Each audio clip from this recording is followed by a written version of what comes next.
Shalom, saudara yang dikasihi Tuhan. Hari ini kita akan mendengarkan renungan. Pertolonganku ialah dari Tuhan yang menjadikan langit dan bumi.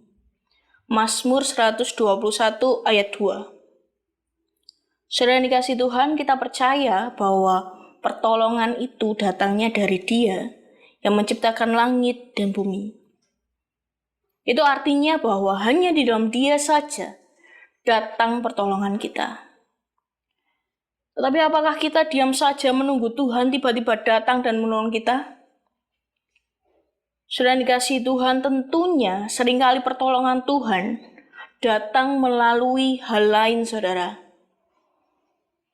Hal atau orang yang kita tidak duga sekalipun. Ada banyak cara Tuhan menolong di luar akal kita. Maka itu milikilah iman bahwa ketika dahulu Yesus sudah menolong, maka saat ini pun akan sama. Sebab kuasa Tuhan tidak pernah berubah.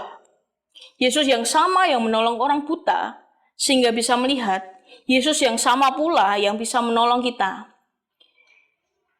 Di dalam Tuhan selalu ada mukjizat.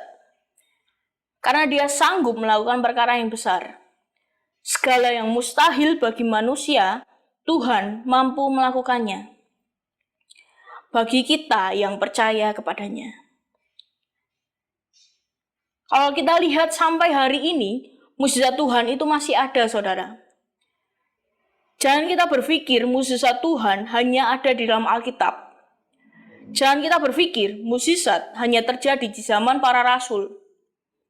Yesaya 41 ayat 13, sebab aku ini Tuhan Allahmu, memegang tangan kananmu dan berkata kepadamu, janganlah takut, akulah yang menolong engkau. Janganlah pernah kita takut, karena bersama Tuhan selalu ada pengharapan dan kemenangan, saudara. Tuhan bukanlah pembuat janji palsu. Dia selalu menepati janji-janjinya. Janji-janjinya bukan isapan jempol belaka, tetapi percayalah bahwa Dia selalu menyertai kita. Pergumulan berat apa yang kita alami saat ini, saudara? Mungkin keadaan saudara seperti bangunan yang runtuh. Tidak ada yang tersisa lagi dalam setiap kehidupan kita. Dan manusia boleh beranggapan bahwa tidak ada harapan yang dapat dipulihkan lagi. Tetapi bagi Tuhan tidak ada perkara yang mustahil.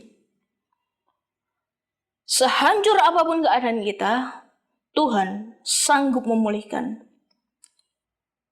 Saya dikasih Tuhan, ingat Ayub, bagaimana keadaannya yang sangat hancur.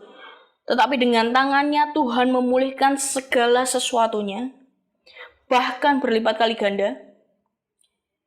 Di dalam Yeremia 29 ayat 12-14 katakan, Tuhan berfirman, apabila kamu berseru dan datang untuk berdoa kepadaku, maka aku akan mendengarkan kamu. Apabila kamu mencari aku, kamu akan menemukan aku.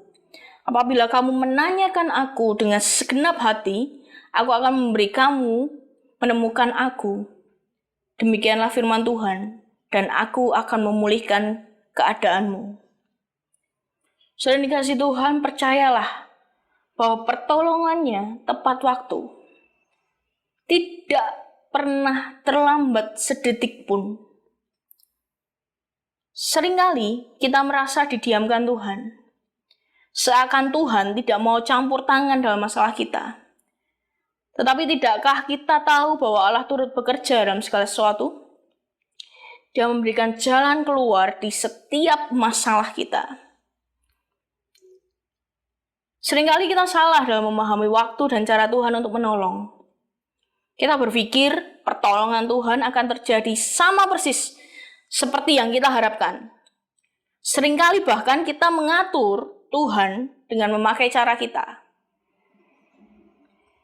Yang perlu kita ketahui, saudara dikasih Tuhan, Tuhan menolong kita berdasarkan kuasa, kekayaan, dan kemuliaannya. Karena itu jangan pernah kita mencoba untuk mengatur jalan Tuhan. Sebab rancanganku bukanlah rancanganmu, dan jalanmu bukanlah jalanku. Demikianlah firman Tuhan. Seperti tingginya langit dari bumi, demikianlah tingginya jalanku dari jalanmu, rancanganku dari rancanganmu.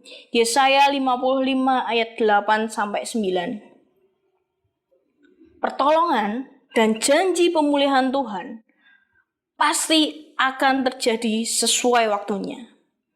Karena itu, dalam menantikan pertolongan Tuhan, kita diajar untuk bersabar dan berserah penuh kepadanya. Dan yang pasti, pertolongan Tuhan itu selalu mendidik dan mendewasakan kita. Tuhan Yesus memberkati.